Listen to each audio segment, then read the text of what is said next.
For years, she stood on a pedestal they built for her until she found the skeleton they buried to keep me in the dark. That secret didn't just fracture our family, it detonated it. And for the first time, she saw them for who they really were. Growing up, I looked up to Emily like she hung the moon. I just wanted Mom and Dad to care about me half as much as they did her. While most kids were out riding bikes or climbing trees, I was inside, scrubbing floors or trying to make sense of Mom's messy filing cabinet, doing whatever I could to be useful. But none of it ever counted for anything. Every single time, they gave the praise to Emily. "Wow, Emily. Look how much you've inspired Charlotte," they'd say, handing her a candy bar or promising her a weekend trip. Me? I got scolded for not doing enough. One thing they said always stuck with me: if you keep telling someone they're no good, they'll start to believe it. That was me too. Emily always had some quality I couldn't touch, some invisible edge that left me feeling like I was always one step behind. So when I got a scholarship to the local college while I was still in high school, I was over the moon. I raced downstairs, grinning ear to ear, hoping for a good job, or even just a nod. Instead, I walked right into a storm.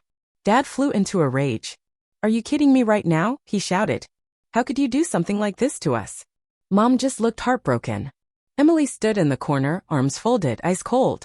That's when it hit me. Emily had applied to that same college and didn't get in.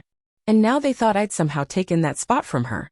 I stood there like a deer in headlights while they threw accusations my way. "We don't raise cheaters," Dad barked. I slipped off to my room, just enough of the door open to hear them continue tearing me down. That night, the guilt came in waves. I kept thinking about all those nights I stayed in studying while Emily was out with friends. Maybe I should have helped her more. I felt like a lousy brother. Part of me even wished I hadn't sent in the application at all. But that guilt didn't hang around too long. A few days later, I got called into the guidance counselor's office. Her face said it all, like she just realized she'd backed the wrong horse. Then came the hammer. Someone had filed a formal complaint accusing me of plagiarism. She showed me screenshots, clearly fake, but convincing enough to make anyone doubt. I sat there in silence, completely numb.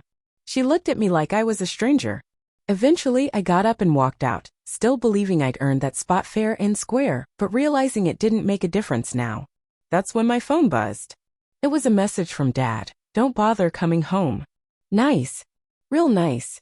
I started walking to my Aunt Darla's place, somewhere between heartbroken and furious. When she opened the door with a big, honest smile, I nearly fell apart.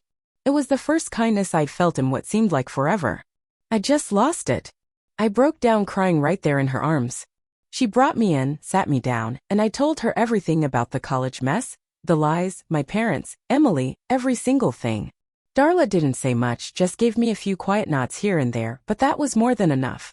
For once, someone actually listened, and I can't tell you how much that meant. I was completely worn out, and before I even realized it, I passed out cold. When I came to, it was the middle of the night. The sky outside was dark as ink and the whole house was quiet. My phone had died, so I crept upstairs to see if I could borrow Darla's. I picked it up, and to my surprise, it lit right up. It wasn't locked. That's when I noticed she'd been texting with my parents. I know I probably shouldn't have snooped, but I was 17 and couldn't help myself. At first, Mom and Dad had tried to paint the picture like I was just going through some emotional rough patch. But once I told Darla the full story, her replies took a turn. She was angry. She was clearly on my side. And for the first time I could remember, someone was actually standing up for me. And she wasn't letting up. The next morning, Darla acted like everything was totally normal. She whipped up some pancakes, slid a plate over to me, and said real casual like, "Charlotte, I think I've figured out what's really going on with that scholarship. And we're going to fix it." I nearly spit out my juice. She sat down across from me and continued, "They're still investigating the plagiarism thing. But the bigger problem here? It's your parents. And Emily." And then she said something that completely flipped my world upside down. Darla told me she'd been watching this whole thing play out for years, the favoritism, the way they treated me like I didn't count. It had bothered her for a long time. She'd even tried confronting my parents about it more than once, but they just brushed her off. "What they're doing isn't okay," she said firmly. "None of this is on you." I couldn't hold it in. I broke down crying again. Then she slid her phone across the table toward me. "There's more," she said. "Emily called earlier. Said she needed to talk about you. Said it was important. She wants to meet at that coffee shop downtown. Noon." My stomach knotted up. Emily had never reached out to Darla before, not once. So why now? Darla asked if I wanted her to go alone. Part of me was ready to walk away from it all and forget the whole mess.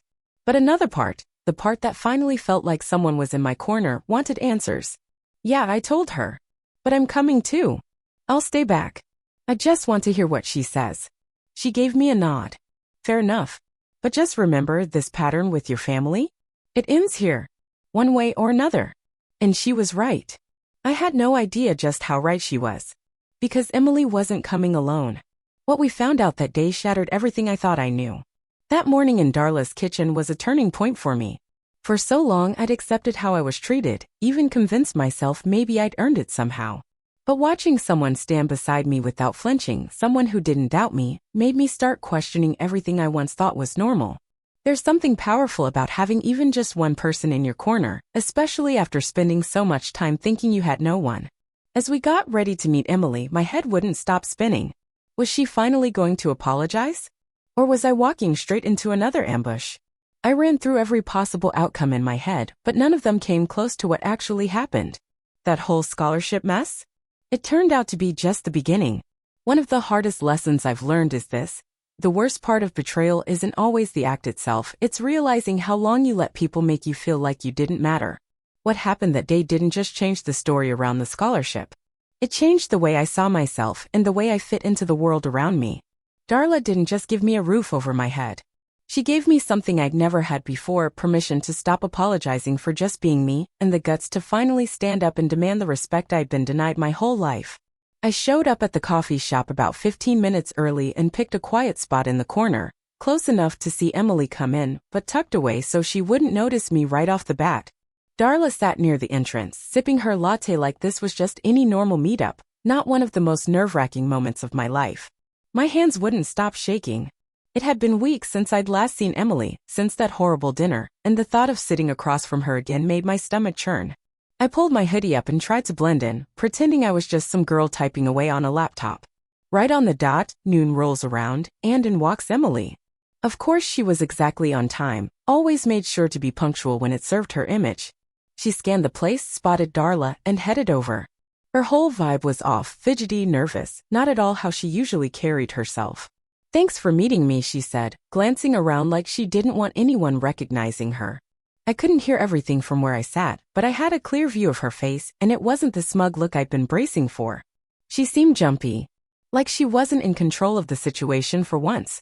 About 10 minutes into their conversation, Darla stood up and headed toward the restroom. As he passed by my table, he slipped a napkin down next to me. Scrawled on it were the words, "She wants to talk to you. Says it's important. Up to you." My heart kicked into high gear. I shut my laptop, took a breath, and walked over to their table. Emily's eyes went wide. "Charlotte? What the?" "Darla said you wanted to talk," I said, sliding into the seat across from her. "So talk." She glanced around, leaned in, and said, "You've got to let this go. Just admit you cheated, apologize to Mom and Dad, and move forward." I stared at her. "Are you actually saying this? You brought me here just to convince me to lie." She lowered her voice. "I know it doesn't feel fair, but it's better this way." "Better?" I repeated. "Swarthmore was always supposed to be mine. You knew that." "Yours," I said, completely thrown. "I didn't even know you applied until after I was accepted." "I worked for that scholarship," I told her, trying to keep calm. "I earned it. And then someone, maybe you, sent in fake evidence to ruin it for me." Her eyes dropped to the table. "It was you, wasn't it?" I asked, keeping my voice low. She paused. "Not exactly." That helped. It was like the floor disappeared from beneath me. I'd had my suspicions, but hearing it out loud, hearing her admit it, hit harder than I could have imagined. My own father helped wreck my future. Darla came back just then and sat beside me, resting a firm hand on my shoulder. "Well," she said, her voice cold and steady, "if this is a family matter, I'm officially part of it now. And I'm very interested in what you just said about your father's involvement." Emily's face went pale. I mean. Darla cut her off, calm but sharp. "Let's not twist words. What your parents did and what you went along with is way out of line." She started listing things off like she was building a case. Emotional abuse, academic fraud, and depending on the details, potential criminal behavior. Emily stiffened. "Criminal? Come on. This is just a family issue." Darla raised an eyebrow. Faking documents to sabotage a college opportunity? That's not just some family squabble. That's illegal. I watched her start to squirm, finally beginning to feel the weight of what she and our parents had done. Emily wasn't used to being called out. She looked less like the untouchable favorite and more like a kid caught sneaking cookies from the jar. What exactly did Dad do? I asked her.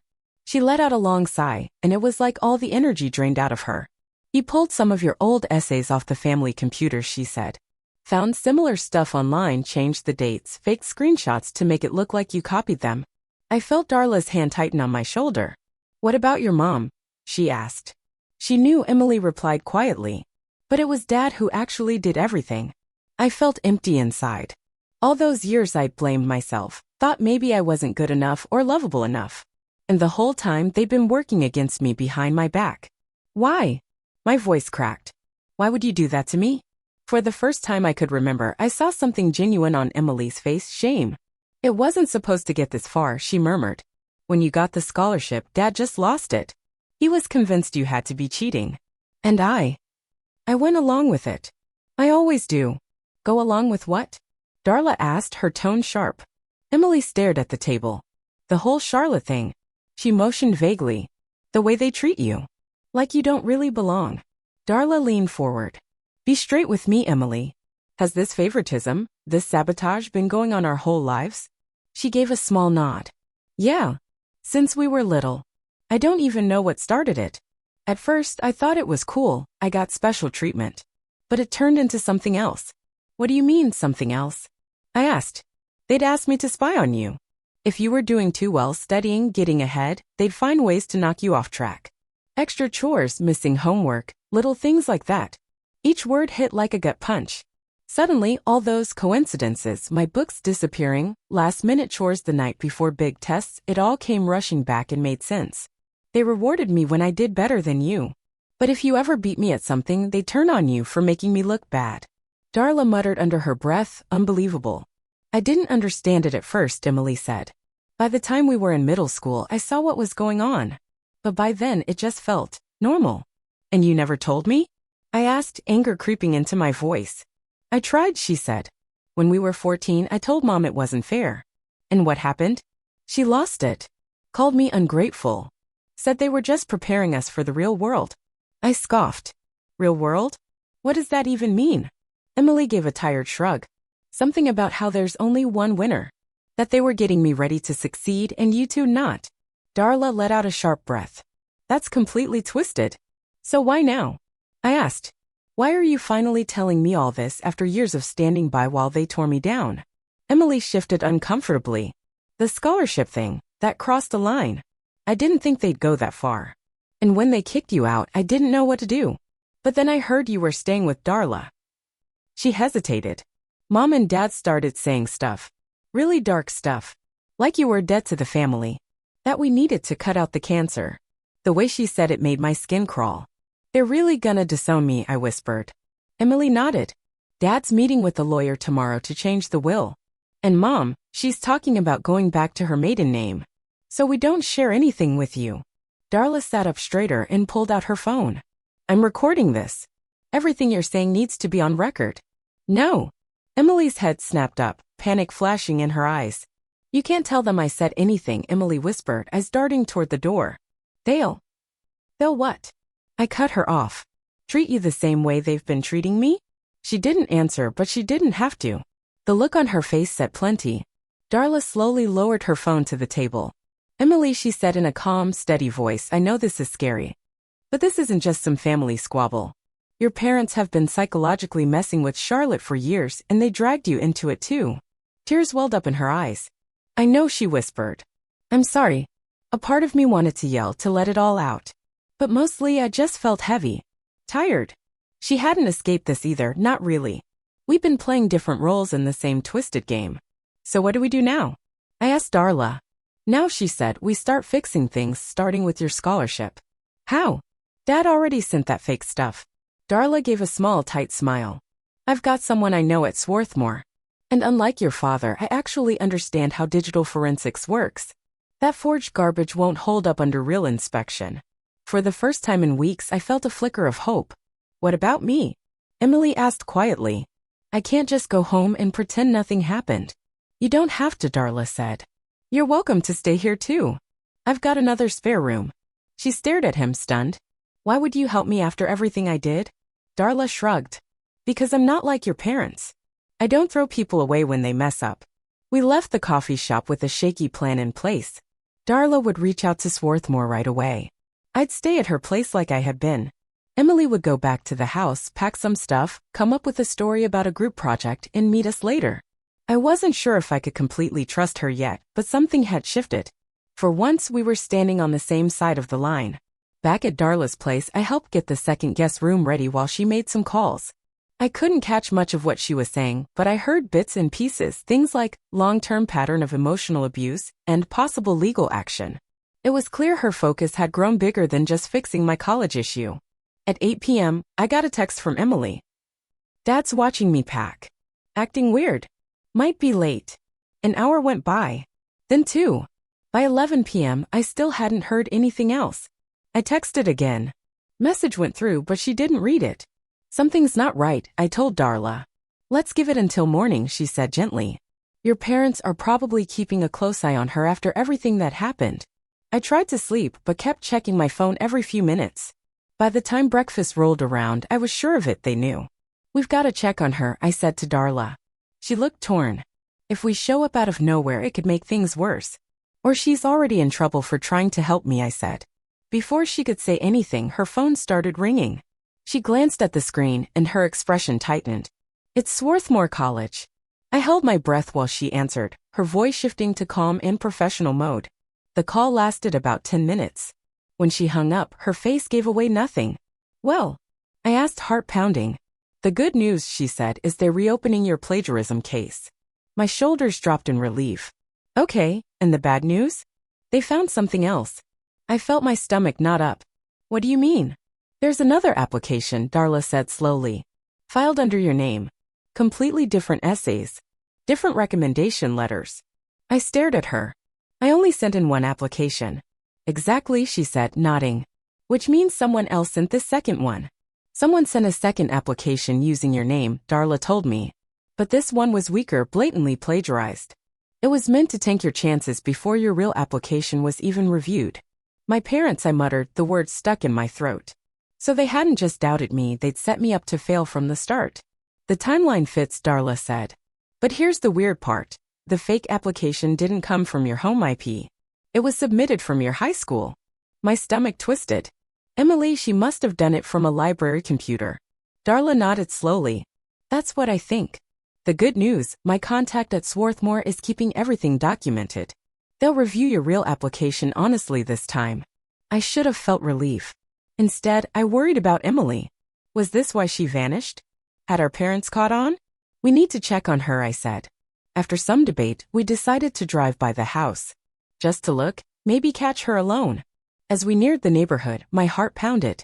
What if my parents saw me? Accused me again? Then we turned onto the street. A moving truck. What the hell? I whispered. Darla pulled over a few houses away. We sat silently, watching strangers haul out boxes and furniture from my childhood home. They're moving? Without telling me. I asked. Darla frowned. That's extreme. Even for them. An hour passed. Mom directed the movers like a director. Dad loaded files into the car. But no Emily. I'm going over there, I said, reaching for the door. Darla caught my arm. Charlotte, wait. Think. They're disappearing. Emily hasn't answered in over a day. Something's wrong. Before she could stop me, I was out, heart racing. Mom saw me first. Shock, then fury, then something I'd never seen, fear. What are you doing here? She snapped, grabbing my arm and pulling me around the side. Where's Emily? I demanded. No answer. You're leaving? Without telling me? My stuff's still inside. We packed your essentials, she said coldly. Darla can get the rest from our lawyer. Where is Emily? I pressed. Her eyes darted away. She's staying with a friend. Until we're settled. I didn't believe her. What friend? That's none of your business. She glanced over my shoulder, scowled. Dragging Darla into your pity party, she hissed. Always the victim. Darla stood nearby, calm but firm. Mary, we need to talk about what you and Matthew have done. Her face hardened. Nothing to talk about. Oh, there is, Darla said. Like sabotaging your daughter's education. Or raising her in a house of manipulation and cruelty. She laughed dryly, bitter and fake. So that's the story now? Poor Charlotte.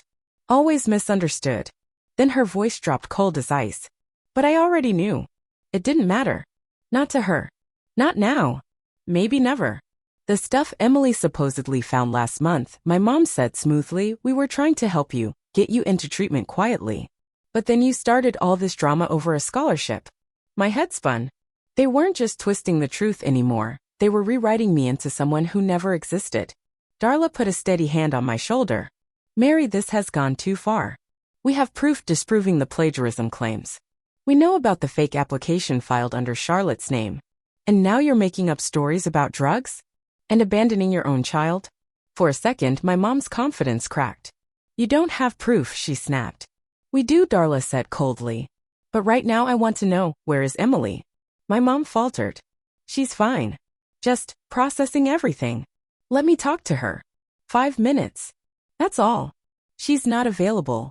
Then my dad appeared, his face twisting when he saw me. What's she doing here? Mary, I told you to call the police if she showed up. We're just trying to talk, Darla said calmly. Dad sneered. You've always undermined our parenting. Always siding with her. Well, now she's your problem. She's not a problem, Darla said firmly. She deserves better. Dad's face turned red. Get off my property before I call the police. Where's Emily? I asked. Gone, he said sharply. Gone somewhere you can't poison her against us. A cold wave hit me. What does that mean? Mom grabbed his arm. Matthew, don't. Silence fell. The movers carried on, oblivious to the family falling apart. She's been enrolled at Phillips Academy, Mom finally said, clipped. She left yesterday. Phillips. 3 states away. Strict boarding school. Harsh rules. Isolation. The kind of place meant to break a kid. You sent her away just because she talked to me? I asked, stunned. She needs structure, Dad snapped. Away from your influence. Darla pulled out his phone. I'm calling her. Mom smirked. Phone privileges suspended first month. Policy. I couldn't breathe. They didn't send Emily away to help her. They shipped her off to silence her for choosing me. This isn't over, Darla said coldly. Expect a call from my attorney. I was numb as he walked me back to the car. They sent her away because of me? No, Darla said firmly. They're losing control. This isn't your fault. Back at his place, we got to work. Darla contacted a family lawyer. I wrote down every memory, years of manipulation and abuse, all laid bare. We dug into Phillips Academy. No contact for the first 30 days, I read. To help students disconnect from toxic influences. Darla scowled. Convenient. But there has to be a way around it. Not officially, I said. At least none we can use. Maybe not directly, Darla said thoughtfully. But that doesn't mean we're out of options. And in the week that followed, things began to move. Swarthmore College officially reinstated my scholarship after they went through all the proof of what had been tampered with. Darla's lawyer friend, Miranda, stepped in and helped me start the process for legal emancipation, since my parents had pretty much cut me off and left me to fend for myself. But the biggest shock? A bunch of my teachers came forward with evidence. Seeing it all laid out, undeniable proof that this hadn't just been in my head. That it had been calculated. On purpose. And worse still, realizing that some adults had seen it happening but weren't sure how to step in. While that was happening, Darla kept trying to reach Emily. The school wouldn't let me talk to her directly, but she managed to speak with a counselor, raising red flags about how quickly she was enrolled and how our parents had twisted the story. Then 2 weeks after that awful day at the house, we finally caught a break. A letter showed up. It was addressed to me.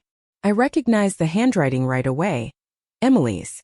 But the return address didn't ring any bells. Inside was a single piece of notebook paper.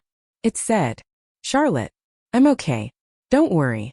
Parents told the school you abused me growing up. Total lie.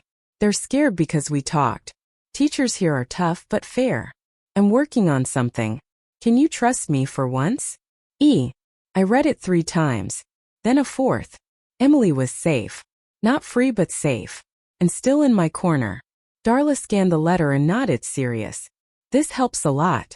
If Emily's saying something different from your parents, it's not just your word anymore. Exactly, I said. And with what my teachers gave us, the records, the emails. Darla gave a small smile. They pushed too far. Now it's backfiring. That night, I slept better than I had in weeks. For the first time, I wasn't just trying to survive. I was fighting back. And this time, I wasn't alone.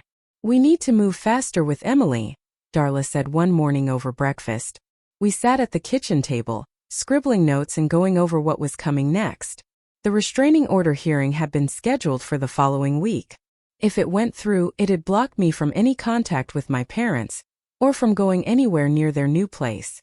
Exactly what they were aiming for. Another barrier. More control. "We have to get Emily's statement on the record," Darla said, taking a sip of his coffee. "That letter she sent is helpful, but it won't hold up on its own." "But how?" I asked. "We can't talk to her directly." Darla gave a small grin. "Miranda is making a formal appeal to the academy. Due to this situation, they may make an exception for the message. So we wrote one carefully. Just a simple ask. Would Emily be willing to write a signed statement about what really happened in our family? About how things were growing up? About the scholarship mess? And then we waited. In the meantime, more pieces of the puzzle started to show up. Every time I thought I'd gotten used to their games, another gut punch came along. I felt a strange mix of things, validated, yes, but also sick to my stomach. For so long, I'd thought I just wasn't trying hard enough. But they were setting me up to fail from the start. Then 3 days later, Miranda called with some major news. Swarthmore College wasn't just reinstating my scholarship. They were sending an official apology. Their review showed that the plagiarism claim was entirely fake. They even announced new protocols to keep things like that from happening again. "One win down," Darla said. "But we still need to deal with the restraining order and get Emily's statement." That afternoon, I was helping Darla sort through paperwork when the doorbell rang. The next day we received an envelope. I opened it. Inside was a small USB drive and a handwritten note. "Charlotte, everything you need is on this drive. Password is our birthday. I've been keeping records for years. Just never had the guts to share them. They were hidden in a lockbox under my bed. Mom and Dad never found them. Be careful. They're telling everyone you're dangerous and unstable. They even convinced the school I needed to be protected from you. Emily." My hands trembled as I handed the note to Darla. "Records?" he asked. I didn't say anything. I just plugged the USB into her laptop and typed in our shared birthday. The folder opened. Dozens of files. Typed notes. Audio clips. Screenshots. Photos. Each one labeled clearly. Organized by date. Years of hidden truth finally out in the open. "What in the world?" I muttered as I clicked through file after file. There were audio clips, my parents plain as day talking about ways to knock me down or keep me from succeeding. I found screenshots of text messages between them, clearly showing how they worked together to block my college plans. There were even photos of awards and certificates I'd earned, many of which had mysteriously gone missing over the years. Apparently Emily had saved them before they could be tossed out. But the part that really hit me was her journal entries. She'd been writing them since we were 14. They were brutally honest, page after page describing the favoritism, the manipulation, the way our parents praised her in front of me but tore me down when no one else was around, how they constantly compared us, made everything a competition, and punished me when I did better than her. One entry from when Emily was 15 stood out. She'd written, "I didn't want to believe they were doing this on purpose, but today I heard Dad tell Mom we had to keep Charlotte in her place because every family needs a hierarchy." And then this from Dad. "Better she learns where she belongs now than grows up thinking she's worth more than she is." I felt like I couldn't breathe. I had always wondered if I was imagining things, if I was just too sensitive. But here it was proof that they'd been actively tearing me down. Darla leaned in beside me, her expression tightening as she scrolled through the files. "This is deep," she said. "Emily's been tracking all of it for years. Why didn't she ever tell me?" I asked. I felt torn, grateful she kept these records, but hurt she hadn't shared any of it before. That night, Miranda came over to help us figure out the strategy. Instead of just defending ourselves at the hearing, she suggested we go on offense. File for full legal emancipation, use the years of records to prove I'd been emotionally neglected and mistreated. With all this, Miranda said, tapping the stack of printed evidence, we might even be able to push for court-ordered contact with Emily. Your parents still have legal control since she's a minor, but we can ask the court to allow supervised communication based on your sibling relationship and her well-being. Before I knew it, the day of the hearing arrived. I was a mess of nerves. I'd faced these people all my life, but this was different. This time they weren't just putting me down. They were trying to turn the law against me. Darla and Miranda had walked me through everything, but the moment I saw my parents seated beside a slick lawyer in a designer suit, my stomach dropped. Mom looked prim, with just enough worry on her face to seem believable. Dad looked the same as always, stern, unimpressed, cold. The lawyer spoke first. Calm, collected, rehearsed. He spun a whole story about my increasingly concerning behavior. He talked about imaginary threats. When it was our turn to speak, Miranda stood up and calmly took their whole story apart, piece by piece. She didn't raise her voice or rush, she just laid it all out like she was walking the court through a checklist. First, the documentation from my teachers. Then the evidence about the fake scholarship application. And finally, the most powerful thing of all, selections from the files Emily had secretly saved over the years. I'll never forget the look on my parents' faces when the audio started playing. Mom went ghost white. Dad just stared ahead at first, like he couldn't believe what he was hearing. Then his expression shifted, confused, angry, and finally, something else. Something that looked a lot like fear. Their lawyer jumped in, trying to say the recordings were edited or taken out of context, but Miranda was ready for that too. She handed over the metadata, timestamps, everything needed to prove they were real. Your Honor, she said, steady as ever, this is not a case of a teenager lashing out. This is years of emotional abuse, well documented. These parents didn't just fail their daughter, they actively sabotaged her, then tried to erase her from the family when she started standing up for herself. The judge didn't say anything for a long time. He just looked at the papers, then at my parents, and finally at me. I couldn't tell what he was thinking. Then he spoke. In 20 years of hearing family cases, he said, I've seen a lot. But the level of calculated undermining shown here is unlike anything I've encountered. He turned to my parents. Your petition for a restraining order is denied. Then he looked at me. I'm granting temporary emancipation, pending a full hearing next month. And based on what I've seen today, I expect that will become permanent. I just sat there, not even sure I was hearing him right. I looked at Miranda. She gave a small nod. Darla squeezed my shoulder. The judge wasn't done. As for the minor child, Emily, this court can't remove her from her current school without a separate hearing. But I am ordering that she be allowed regular communication with her sister. Effective immediately. He paused, then added, the school will be contacted today. No restrictions are to be placed on sibling communication. I looked over at my parents. They were frozen. Their lawyer started collecting papers like he was already preparing for an appeal, but I could tell they'd lost. And not just in court. They'd lost control. As we walked out, Mom tried to approach me. Her eyes were watery and she had that we were just trying our best tone in her voice. But before she could get close, Darla stepped between us, and Miranda reminded her, politely but firmly, that contacting me would violate the judge's order. We didn't stop walking. That was 3 months ago. Now, I'm legally emancipated. Living full-time with Darla. I've got my own room, my own space, and for the first time in my life, I've got peace. Darla is family. Real family. I'm starting at Swarthmore College this fall. Full scholarship.